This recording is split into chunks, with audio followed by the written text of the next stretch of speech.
ہے کہ جو ہم کہتے جا رہے تھے کہ پاکستان پچھلے 2 سال میں جس طرح کی ترقی کر رہا تھا، جس طرح کی اس کی جو گروتھ ریٹ ہے، یعنی جو یہ ثابت کرتا ہے کہ ملک میں کس طرح ملک کی دولت کتنی بڑھی جا رہی ہے، تو مجھے بڑی خوشی ہوتی ہے کہتے ہوئے کہ 2004-05 جب کہ مشرف کے دور میں بہت زیادہ باہر سے پیسہ آ رہا تھا، یاد رکھیں ہم ان کی جنگ لڑ رہے تھے اور اس وقت بڑا پیسہ پاکستان میں آ رہا تھا. یہ اس دور سب سے 2 سال وہ گزرے ہیں جب سب سے زیادہ ترقی ہوئی ہے.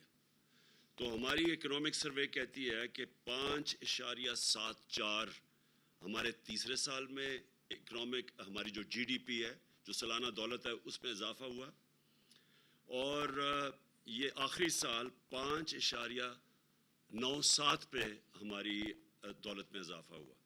پھر سے میں یہ کہہ دوں، یہ 2004-05 کے بعد سب سے وہ 2 ایسے سال ہیں جدھر سب سے زیادہ ہماری آمدنی میں اضافہ ہوا ہے، ہمارے آخری 2 سال. دوسری چیز یہ بڑی آپ کے لیے کہ ملک ترقی کیسے کرتا ہے. ملک ترقی تب کرتا ہے جب اس کے پاس پیسہ آتا ہے، جب اس کے پاس پیسہ آتا ہے خرچ کرنے کے لیے.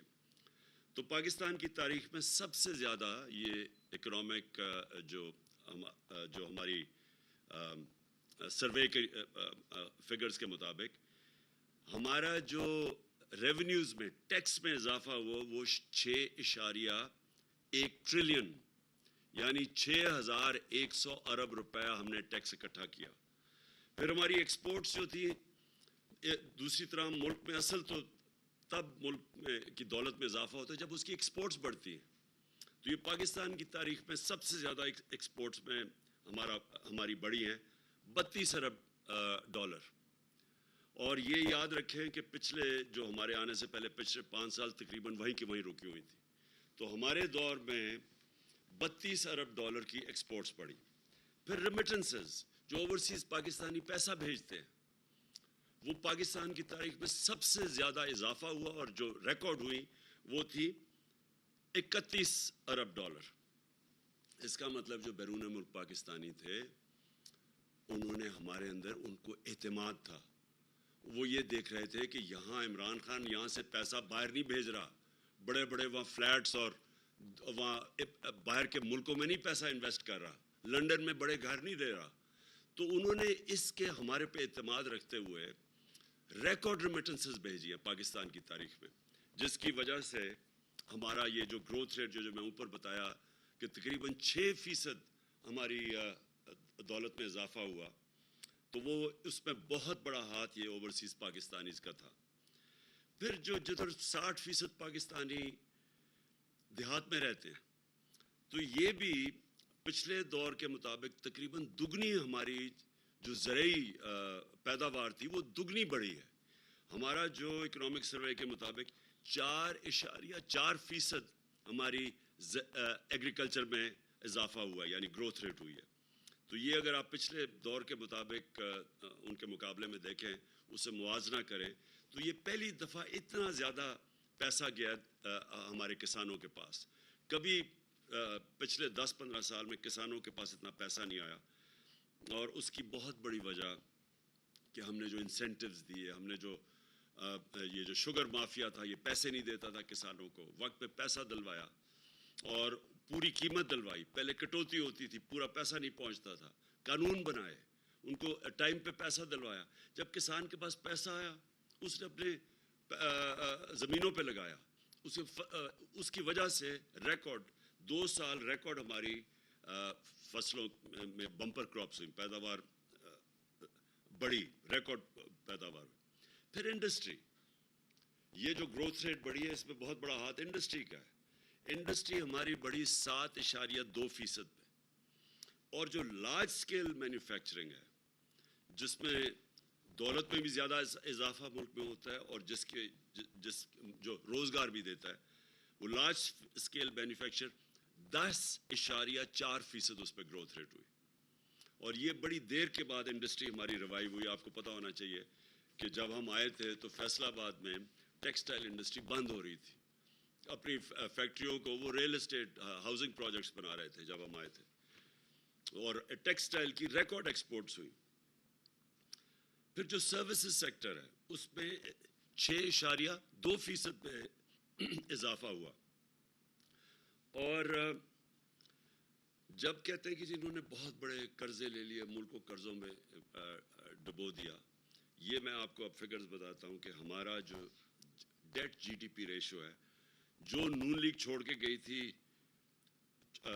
64% پہ، 64% پہ، وہی ہم نے مینٹین کیا. اور یہ یاد رکھیں کہ ہمیں جب ہماری انہوں نے جو قرضے لیے ہوئے تھے اس بیرونی قرضوں کے اوپر سود دینا پڑتا تھا.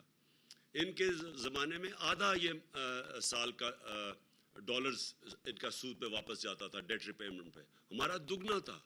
اس کے باوجود ہماری debt G D P ratio وہ چینج نہیں ہوئی، 64% پہ رہی ہے. پھر جو اس کی وجہ سے جو روزگار ہے، ورلڈ بینک کی سروے ہے کہ سارے بر صغیر میں جس میں سب سے زیادہ روزگار پیدا ہوا اور پچھلی گورنمنٹ سے زیادہ، وہ ہمارے دور میں تھا. یعنی بے روزگاری سب سے زیادہ جو کم بے روزگاری تھی وہ پاکستان میں تھی بنسبت سارے ہندوستان کے بر صغیر میں. پھر ہم نے ڈیمز شروع کی. 50 سال کے بعد پہلی دفعہ پاکستان میں ڈیمز، بڑی ڈیمز بنائی گئی. اور یہ میں سمجھتا ہوں اس ملک کی اتنی بڑی ضرورت تھی، یہ بہت پہلے بننی چاہیے تھی، کیونکہ 30 سال 2 خاندانوں نے اس ملک پہ حکومت کی. یہ دونوں خاندان جو اکٹھے آج گورنمنٹ میں بیٹھے ہوئے ہیں، انہوں نے 30 سال ملک میں حکومت کی، کوئی بڑی ڈیم نہیں بنائی. اور اس کے آج جو آپ لوڈ شیڈنگ کی ایک بہت بڑی وجہ کیا ہے؟ انہوں نے جو پاور پروجیکٹس بنائے پچھلے یہ 5 سال، یہ نون لیگ کا دور تھا، اس میں پاور پلانٹ امپورٹڈ فیول پہ تھے. کوئلہ جو کہ باہر سے امپورٹ ہوتا تھا، ایل این جی باہر سے امپورٹ ہوتی تھی. تو جیسے وہاں کی قیمتیں اوپر گئی، بجلی کی بھی قیمت، اور جو باہر سے جب آپ کے زیادہ ڈالر باہر بھیجنے پڑے، اس کے اوپر فارن ایکسچینج پہ بھی فرق پڑا. تو آج یہ نہیں ہے کہ بجلی نہیں ہے، یہ جو پچھلے انہوں نے خود پروجیکٹ جو کانٹریکٹ سائن کیے تھے اس کو بھی پوری بجلی نہیں دے رہے. اور اس لیے نہیں دے رہے کہ وہاں کوئی مسئلہ، کیپیسٹی ہے ان کی 25% پہ وہ آپریٹ کر رہے ہیں، اس لیے کہ ہمارے پاس پیسہ نہیں ہے اتنا. وہ جو کوئلے کے اوپر پاور پلانٹس ہیں ان کو، کیونکہ کوئلے کی قیمت اوپر چلی گئی ہے، پیسہ نہیں ہے، فارن ایکسچینج نہیں ہے کہ ان کو کوئلہ پورا امپورٹ کر سکے، جس کی وجہ سے آج لوڈ شیڈنگ ہے. تو ڈیمز، پانی کے اوپر بجلی بنتی ہے، کوئی ہمیں فرق نہیں پڑتا باہر مہنگائی ہو یا نہ ہو، یہ پہلے ڈیمز بننی چاہیے تھی. تو اس ہمارے دور میں جو ہم نے 10 ڈیم کے پروجیکٹس، اس میں 3 بڑی ڈیمز ہیں، مجھے بڑے افسوس سے آج کہنا پڑتا ہے کہ وابڈا جو باہر سے، جس کی ریٹنگ ایسی تھی کہ باہر سے اس کو کریڈٹ ملتا تھا، آج انٹرنیشنل اس کی جو کریڈٹ ریٹنگ ہے وہ نیچے چلی گئی ہے جب سے یہ حکومت آئی ہے.